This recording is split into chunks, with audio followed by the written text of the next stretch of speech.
안녕하세요. 사연을 시작하기에 앞서 구독과 좋아요 부탁드려요. 감사합니다. 사연 시작해 볼게요. 제 동생이 사라졌습니다. 19년 전 그날의 기억은 아직도 선명합니다. 벚꽃이 흩날리던 4월의 어느 날 맑은 하늘 따뜻한 햇살 그리고 동생 은지의 웃음소리. 언니, 더 높이. 하늘까지 날 거예요. 맑고 해맑았던 목소리 그 웃음이 그날 이후 사라졌습니다. 저는 9살, 은지는 4살이었습니다. 집 앞 놀이터에서 언제나처럼 은지의 그네를 밀어주고 있었지요. 하지만 단 5분. 불과 5분 사이에 모든 것이 변해버렸습니다. 은지야, 언니 금방 올게. 여기서 기다려.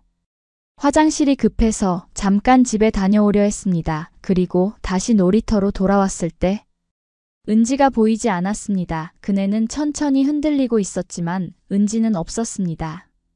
은지야. 놀이터를 둘러보았습니다. 미끄럼틀 뒤 정글짐 및 모래사장 하지만 어디에도 동생은 없었습니다. 심장이 미친 듯이 뛰었습니다. 숨이 가빠지고 손이 떨렸습니다. 은지야. 어디 있어? 장난 그만하고 나와. 저는 골목을 뛰어다니며 외쳤습니다. 목이 쉬도록 불렀지만 아무 대답도 들려오지 않았습니다. 그 순간 모든 것이 무너졌습니다. 저는 온몸이 얼어붙은 것 같았습니다. 불과 몇 분 전까지 그네에서 웃고 있던 동생이 흔적도 없이 사라졌습니다. 은지야. 은지야. 저는 미친 듯이 놀이터 주변을 뛰어다니며 동생을 찾았습니다. 지나가는 사람들에게 물어보았습니다. 혹시 4살 여자아이 보셨나요? 흰 원피스를 입고 분홍 신발을 신었어요. 하지만 돌아오는 대답은 모두 같았습니다. 못 봤어요. 동네 상점에도 뛰어들어갔습니다. 편의점, 슈퍼, 작은 분식집까지 하지만 아무도 은지를 본 사람이 없었습니다. 해가 저물어갈 무렵 퇴근하신 부모님께서 놀이터에서 울고 있는 저를 발견하셨습니다. 엄마는 허겁지겁 달려오시며 물으셨습니다. 은지는 어디 있어? 저는 아무 말도 하지 못했습니다. 그 순간 어머니의 얼굴이 하얗게 변하는 걸 보았습니다. 그날 밤 동네는 발칵 뒤집혔습니다. 경찰이 출동했고 주민들도 함께 나서서 은지를 찾기 시작했습니다. CCTV를 확인했습니다. 전단지를 붙였습니다. 주변 지역을 샅샅이 뒤졌습니다. 하지만 그 어디에서도 은지의 흔적은 찾을 수 없었습니다. 마치 안개 속으로 사라진 것처럼. 그날 이후 우리 가족의 삶은 완전히 달라졌습니다. 엄마는 매일 밤 흐느끼셨고 다정하셨던 아빠는 점점 말씀이 없어지셨습니다. 저는 매일 밤 악몽에 시달렸습니다. 내가 화장실에 가지 말았어야 했는데, 은지를 데리고 갔어야 했는데. 후에는 밤마다 저를 괴롭혔습니다. 엄마는 결국 우울증 진단을 받으셨습니다. 매일 아침 은지의 방을 들여다보며 한숨을 쉬셨습니다. 은지가 좋아하던 음식을 보면 눈물을 흘리셨습니다. 설날이나 추석 같은 명절이 되면 더 힘들어 하셨습니다. 가족 사진을 볼 때마다 엄마는 은지의 얼굴을 쓰다듬으며 중얼거리셨습니다. 우리 은지, 우리 은지. 아버지는 주말마다 전국을 돌아다니셨습니다. 실종 전단지를 들고 다니시며 지나가는 사람들에게 물어보셨습니다. 고아원도 찾아다니셨습니다. 처음 몇 년간은 제보가 들어올 때마다 희망에 부풀어 달려가셨습니다. 하지만 번번이 실망만 안고 돌아오셨습니다. 그럴 때마다 아버지의 어깨는 더욱 무거워져 보였습니다. 세월이 흘러 저는 28이 되었습니다. 아버지의 회사에서 일하며 바쁜 하루를 보냈지만 우리 가족의 마음속에는 여전히 그날의 상처가 남아 있었습니다. 그리고 믿을 수 없는 일이 벌어졌습니다. 19년이 지나 은지가 나타났습니다. 저는 남자친구 승민 씨와 결혼을 앞두고 있었습니다. 그는 IT 기업을 운영하며 부드러운 말투와 섬세한 배려로 제 마음을 사로잡은 사람이었습니다. 1년 정도 만나면서 결혼 이야기가 나왔고 마침내 양가 인사를 드리기로 했습니다. 승민 씨의 집을 처음 방문하던 날 알 수 없는 불안감이 엄습했습니다. 그냥 긴장해서 그런가 보다 했습니다. 하지만 집에 들어선 순간 왠지 모를 차가운 기운이 느껴졌습니다. 승민 씨의 어머니는 저를 탐탁지 않아 하셨습니다. 우리 아들이 얼마나 좋은 집안에서 자랐는데? 그리고는 대놓고 물었습니다. 집은 작아냐? 아버지 회사는 얼마나 크냐?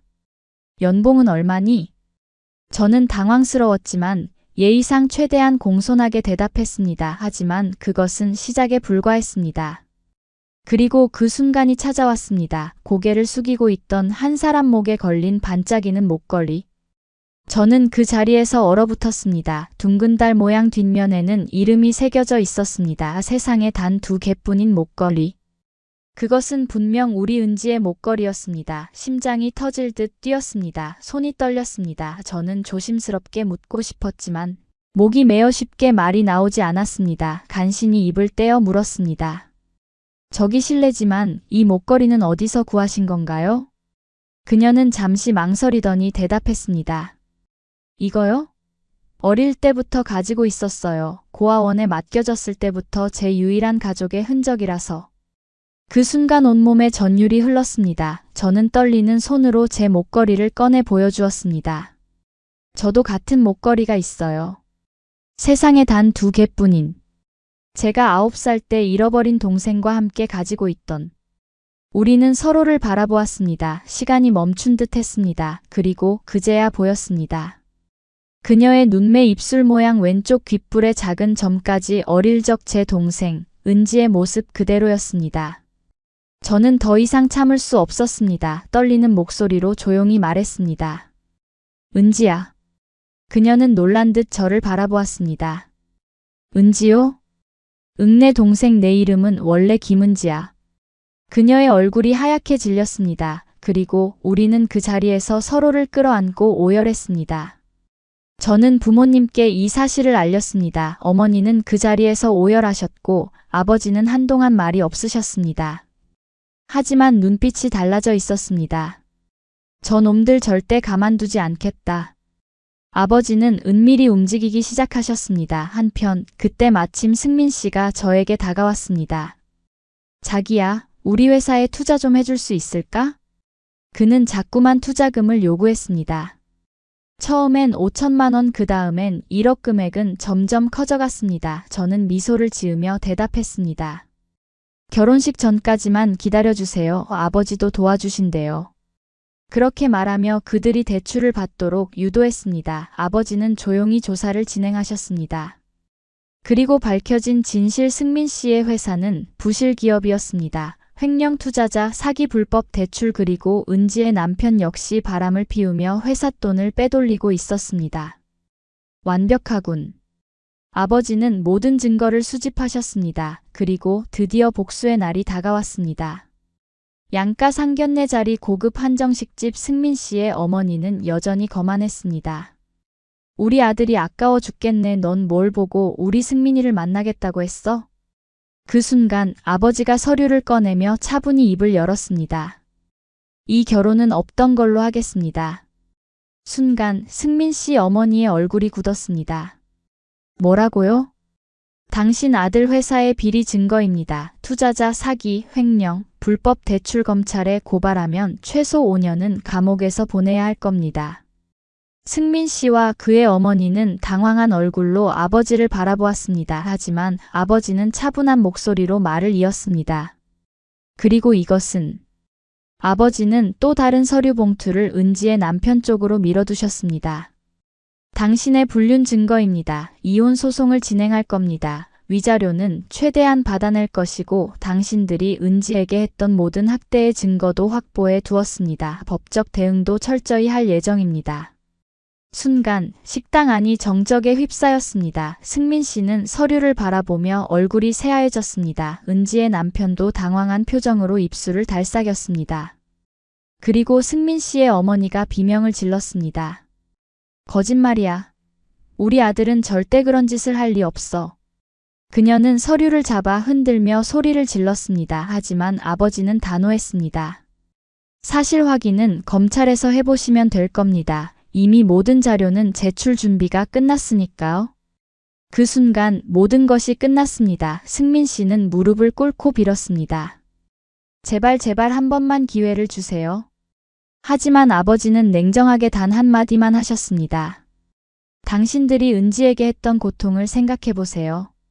그날 이후 모든 것이 변했습니다. 승민 씨의 회사는 결국 파산했습니다. 수많은 대출로 인해 그의 가족은 엄청난 빚더미에 앉게 되었습니다. 은지의 남편도 이혼 소송에서 완패했고 불륜 상대와도 결별했습니다. 승민 씨의 어머니는 아들의 파산과 재산 손실로 큰 충격을 받아 한동안 몸져 누웠습니다. 그들이 살던 호화로운 저택은 경매로 넘어갔고 한순간에 모든 것을 잃었습니다. 이제 은지는 다시 우리 가족과 함께 살고 있습니다. 처음으로 돌아와 19년 전 그날의 시간부터 하나씩 다시 채워가고 있습니다. 어제는 다 같이 놀이공원에 다녀왔습니다. 은지는 오랜만에 그네를 보며 조용히 말했습니다. 언니, 이제는 정말로 더 높이 날 수 있을 것 같아요. 그리고 은지가 저를 바라보며 미소를 지었습니다. 저는 그런 은지를 꼭 안아주었습니다. 그리고 조용히 속삭였습니다. 우리 다시는 헤어지지 말자. 이제야 진짜 가족이 다시 모였습니다. 우리의 행복은 이제부터 시작입니다. 제 이야기는 여기까지입니다. 끝까지 들어주셔서 감사합니다. 구독과 좋아요, 알림 설정까지 잊지 마세요. 안녕하세요. 사연을 시작하기에 앞서 구독과 좋아요 부탁드려요. 감사합니다. 사연 시작해 볼게요. 안녕하세요. 저는 꽤 부유한 가정에서 자랐어요. 우리 아빠는 패션 업계에서는 알아주는 기업을 운영하고 계셨거든요. 어릴 때부터 늘 최고급 옷들을 보면서 자랐죠. 자연스럽게 패션 디자이너라는 꿈을 꾸게 됐어요. 우리 엄마는 휠체어를 타세요. 제가 5살 때 일어난 교통사고 때문이었어요. 아빠와 함께 차를 타고 가시다가 큰 사고가 났어요. 다행히 목숨은 건지셨지만 그때부터 휠체어를 타시게 됐죠. 하지만 그건 우리 가족에게는 전혀 문제가 되지 않았어요. 엄마 곁에는 항상 실장님이 계셨고 저도 있었으니까요. 오히려 엄마는 그 속에서 더 단단해지셨어요. 제가 16살 때 아빠가 돌아가셨어요. 갑작스러운 심장마비였죠. 그때가 가장 힘들었어요. 하지만 아빠는 우리 가족을 위해 모든 걸 완벽하게 준비해 두셨더라고요. 회사의 지분도 엄마와 제 앞으로 남겨주셨고, 그렇게 엄마는 회사의 대표가 되셨어요. 처음에는 다들 걱정했죠. 휠체어를 타는 여자 CEO라니. 이사회에서도 반대가 심했다고 해요. 하지만 엄마는 모든 걸 완벽하게 해내셨어요. 오히려 회사가 더 성장했죠. 엄마는 늘 말씀하셨어요. 남들이 나를 무시하면 할수록 난 더 강해질 뿐이야. 그러다가 전 진석이란 남자를 만났어요. 패션위크 행사장에서 처음 만났죠. 그때 진석은 프리랜서 포토그래퍼라고 자신을 소개했어요. 유명 매거진과 작업한다면서 명함도 건네줬죠. 처음에는 완벽해 보였어요. 세련된 말투, 센스 있는 패션 감각, 그리고 예술가다운 감성까지. 한 달 정도 데이트를 하면서 진석의 매력에 푹 빠졌어요. 고급 레스토랑에서 식사하고 와인바에서 칵테일을 마시고 그의 SNS에는 늘 화려한 일상이 가득했죠. 당시에는 몰랐어요. 그게 다 가짜라는 걸. 어느 날 진석이 들떠서 연락해왔어요. 가고 싶던 회사에 취직했다고. 근데 그게 우리 회사더라고요. 면접에서 좋은 인상을 주고 스펙도 화려해서 뽑았다고 하더라고요. 물론 진석은 몰랐죠. 제가 누군지도 우리 엄마가 대표라는 것도. 그때 말해줄 걸 그랬어요. 하지만 자꾸 망설여졌어요. 진석이 저를 배경 때문에 좋아하게 되는 건 아닐까 하는 의심도 들었고, 그래서 일부러 말하지 않았어요. 그게 제 첫 번째 실수였죠. 결혼 이야기도 자연스럽게 나왔어요. 진석이 고급 레스토랑에서 프로포즈를 했죠. 샴페인을 마시면서 우리 결혼할까요? 라고. 그때 진작에 알아차렸어야 했는데 사랑에 빠진 저는 그걸 못 봤어요. 나중에 알고 보니 그날 레스토랑 계산도 제 카드로 했더라고요. 그러다 엄마가 진석을 만나보고 싶어 하셨어요. 당연했죠. 딸이 처음으로 결혼을 이야기하는 사람이니까요. 시내에서 제일 좋다는 이탈리안 레스토랑에서 저녁 식사 자리를 마련했어요. 그날의 기억은 아직도 선명해요. 진석이 레스토랑에 들어서는 순간부터 달라졌어요. 휠체어를 타고 계신 엄마를 보는 순간 진석의 얼굴이 일그러졌어요. 마치 무슨 흉물이라도 본 것처럼. 그렇게 표정이 바뀌어 버렸어요. 식사 내내 진석은 불편한 기색을 숨기지도 않았어요.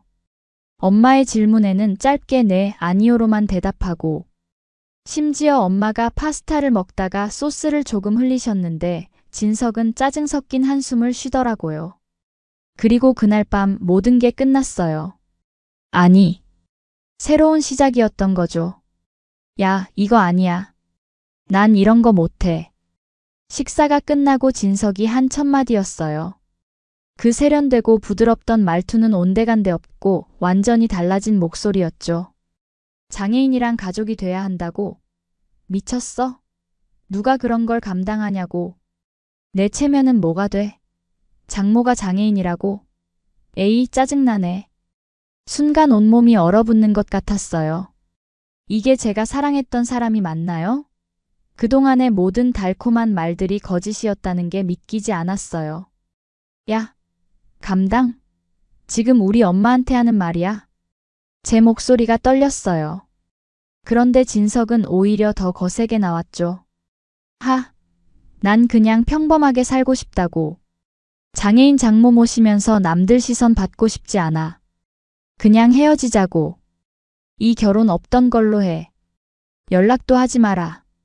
그 자리에서 바로 대답했어요. 그래, 헤어져. 나도 너 같은 인간 감당 못하겠어. 그렇게 헤어졌어요. 그런데 이게 끝이 아니었죠. 며칠 뒤 회사에 엄마를 만나러 갔다가 진석과 마주쳤는데 그때 진석이 저를 보더니 막무가내로 쏘아붙이더라고요. 야, 여긴 왜 왔어? 우리 이제 남남 아냐? 왜 회사까지 찾아와서 날 스토킹해? 너 이러면 진짜 경찰에 신고할 거야. 그 말을 듣는 순간 기가 막혔어요. 뭐? 내가 널 스토킹한다고? 바로 그때였어요. 회사 전체에 방송이 울렸죠. 김민지님, 대표이사실로 와주시기 바랍니다.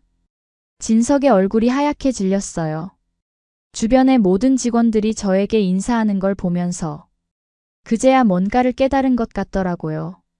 더 재미있는 건 그 다음이에요. 인사팀에서 신입사원들 서류를 재검토하는 과정에서 충격적인 사실이 발견된 거예요. 진석이 제출한 학력 서류가 전부 위조됐더라고요. 명문대 졸업장도 화려한 경력도 전부 가짜였어요. 심지어 포트폴리오에 있던 사진 작품들도 전부 인터넷에서 훔쳐온 거였고요. 그뿐만이 아니었어요. 진석의 과거를 조사해보니 이전 회사들에서도 비슷한 수법으로 사기를 쳤더라고요. 회사 법무팀이 조사한 바로는 이전에도 3번이나 비슷한 일을 저질렀대요. 부유한 집 딸과 사귀다가 결혼 직전에 파혼하고 합의금을 받아내는 그야말로 프로 사기꾼이었던 거죠. 그걸 안 다음부터 진석이 완전히 달라졌어요. 매일같이 문자도 보내고 전화도 하고 심지어 회사 앞에서 무릎까지 꿇더라고요. 제발 한 번만 봐줘. 난 정말 몰랐어. 장모님이 대표시라니. 잘할게 제발. 나 좀 봐줘. 나 정말 너밖에 없어. 근데 더 가관인 건 그 다음이에요. 어느 날 진석이 갑자기 우리 집으로 찾아온 거예요. 백화점 할인 코너에서 산 꽃다발 들고 가격표도 안 뗐더라고요. 그리고 엄마 앞에서 무릎을 꿇고 오열을 하더니 어머님, 제가 잘못했습니다. 용서해 주세요. 제가 진심으로 사과드립니다. 민지 씨 놓치면 저 정말 안 될 것 같아요. 그런데 우리 엄마가 휠체어에 앉아서 그렇게 말씀하셨어요. 우리 회사 서류 위조해서 입사한 사원 맞으신가요? 우리 딸 가지고 농락한 그 사람이 전과도 있다면서요? 그리고는 실장님께 말씀하셨죠. 실장님, 이 사람 경찰에 신고해 주세요. 서류 위조는 명백한 범죄 행위니까요. 사기 전과도 있으니 구속수사 의뢰하시고요. 그리고 인사팀에도 연락해서 해고 절차 진행해 주시고 법무팀에는 손해배상 청구 준비하라고 전해주세요. 진석의 얼굴이 그야말로 흑빛이 되더라고요. 결국 그날로 해고됐고 서류 위조와 사기 혐의로 구속됐어요. 징역 1년 6개월을 선고받았어요. 집행유예는 없었죠. 알고 보니 전 여자친구들에게 받아낸 합의금도 있었거든요. 그런데 더 놀라운 사실은 그 다음에 밝혀졌어요. 진석이 구속 수사를 받는 동안 다른 피해자들이 나타난 거예요. 모두 저처럼 결혼을 약속했다가 파혼당한 여자들이었죠. 심지어 한 피해자는 임신까지 했다가 파혼당했다고 해요. 그야말로 충격적이었죠. 재판 과정에서 진석의 실체가 낱낱이 드러났어요. 고급 레스토랑에서 먹은 식사들은 전부 제 카드로 계산했던 거였고, 그가 SNS에 올린 명품들은 전부 대여하거나 중고샵에서 잠깐 빌린 거였더라고요. 심지어 자기 집이라고 했던 고급 빌라도 에어비앤비로 하루 빌려서 찍은 사진이었고요. 우리 회사 법무팀이 진석의 통장 내역을 조사했는데 피해자들에게 받아낸 합의금으로 도박을 했더라고요. 전부 탕진하고. 그래서 저희 회사의 위조 서류로 지원한 거였죠. 이번에는 제대로 된 대박을 터뜨리려고 했어요. 좀 사는 집안 같아 보여서 충분히 큰 돈을 받아낼 수 있을 거라고 생각했죠. 경찰 조사에서 진석이 한 말이에요. 듣고 있자니 소름이 돋더라고요. 판결이 난 뒤 진석은 교도소에 수감됐어요. 그리고 저는 그동안 제가 얼마나 어리석었는지 깨달았죠. 사랑에 빠졌다는 이유로 상대방의 거짓말을 믿고 싶어 했던 제 자신이 부끄러웠어요. 1년 6개월 후 진석이 출소했다는 소식을 들었어요. 지금은 편의점에서 야간 알바를 한다고 하더라고요. 전과자에다 회사에서 고소까지 당했으니 이제 제대로 된 직장은 꿈도 못 꾸겠죠. 그런데 이게 끝이 아니에요. 얼마 전에 진석이 다시 저희 회사 앞으로 찾아왔더라고요. 이번에는 무릎을 꿇은 게 아니라 피켓을 들고 시위를 하는 거예요. 내 인생 돌려놔라, 전과자 만들어 내 인생 망친 값 내놔라라는 내용이었죠. 우리 엄마가 그걸 보시고는 그냥 웃으시더라고요. 몰랐니? 세상에는 자기 잘못은 절대 인정하지 않는 사람들이 있어. 그런 사람일수록 남 탓만 하지. 그리고 경비팀에 전화 한 통을 하셨어요. 네, 회사 앞에서 불법 시위하는 사람이 있네요. 경찰에 신고해 주세요. 아, 그리고 법무팀에도 연락해서 명예훼손으로 고소장 준비하라고 해주세요. 지금 진석은 또 다시 재판을 받고 있어요. 이번에는 명예훼손과 업무방해로요. 그리고 저는요? 전 이제 우리 회사 디자인실 팀장이 됐어요. 다음 시즌 컬렉션을 제가 총괄하게 됐죠. 얼마 전에는 패션 위크에서 제 디자인이 최고의 찬사를 받았어요. 더군다나 제 컬렉션의 주제가 극복과 성장이었거든요. 휠체어를 타시는 엄마를 모티브로 한 디자인이었죠. 여러분, 제 이야기가 도움이 됐나요? 결혼은 정말 중요한 선택이에요. 겉모습이나 달콤한 말이 전부가 아니더라고요.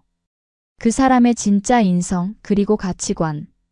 그게 제일 중요해요. 특히 그 사람이 당신의 가족을 어떻게 대하는지 꼭 보세요. 저처럼 뒤늦게 후회하지 않으려면요.